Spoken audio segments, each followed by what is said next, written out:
StarDrive 2 lets me play as a race of samurai space bears, and therefore it's pretty hard for me to provide an unbiased review, because that's just always going to win points with me.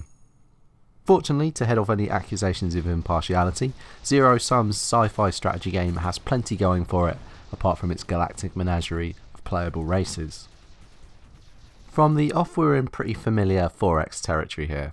You can choose your race from a list of preset options or create your own horrible chimera using a point-buy system that covers everything from how capable your citizens are in combat to how fertile they are, or whether they think the galactic slave trade is a fun hobby for the over 40s. Each faction is markedly different in both appearance and focus, from the brutal Nazi werewolves of the Volfar Imperium to the peaceful plant-like beatniks of the Polyp Symbiosis. As you can probably tell from those brief descriptions, StarDrive 2 isn't a game that takes itself too seriously, remaining charmingly irreverent despite some intricate mechanics. While a lot of Space 4X games can bog you down in excessive subsystems and fiddly micromanagement, StarDrive 2 keeps things pretty simple. Each planet has 3 citizen roles. Farmers create your food, workers build your stuff, and scientists research various nasty things to do to your enemies.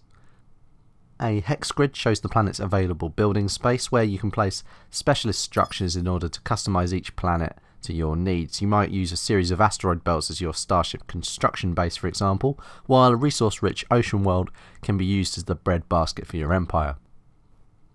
Switching your civilians to different roles depending on your needs is simple. If you're desperate to unlock that new plasma cannon tech, you can shift workers into research roles temporarily at a hit to your production capability.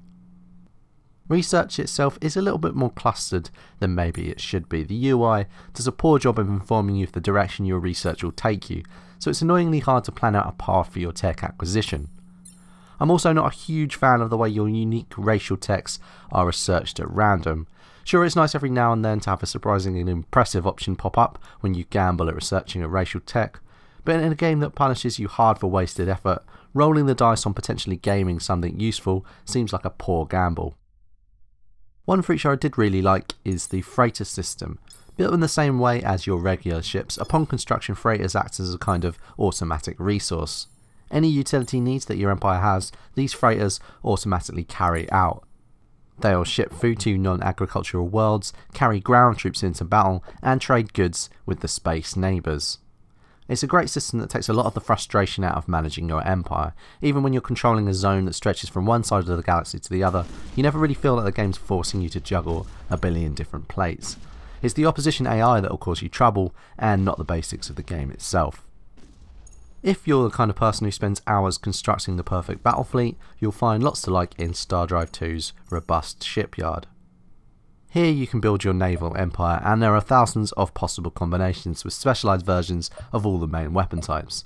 Laser cannons, for example, can be installed as turrets with a wide firing arc, or set up as main cannons which lack manoeuvrability but pack more power.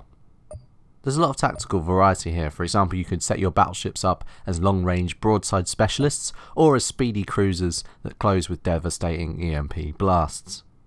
Thankfully, the game also provides several efficient templates for those intimidated by the sheer array of options.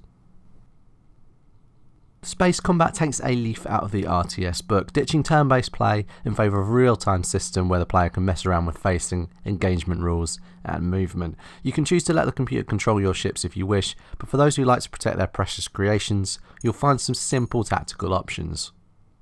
Speedy long-range ships can be kept out of range of the enemy's heavy hitters, slowly wearing down their hull with sniper fire, while damaging close combat vehicles can instead be thrown straight in your enemy's face, soaking up hits and punishing them point blank with evil broadsides. The lack of direct tactical control can be a bit annoying at times. Ships, especially capital vessels, are very slow to respond to orders and have a nasty habit of wobbling back and forth rather than correctly aiming their heavy weapons where you want them to. In the end though, that's a pretty minor concern next to the satisfaction of seeing a squadron of your elite ships tear into battle, watching all those hard-earned technological advances tear your opponents apart. Land combat is less of a success. It feels bland and unpolished. Maps are dull grey boxes that jar with the lively art on your unit displays, animations are very poor, and controlling your team through the turn-based system is too fiddly. For example, there's no auto attack function, so to strike an enemy you have to click on the weapon icon and then on your intended target.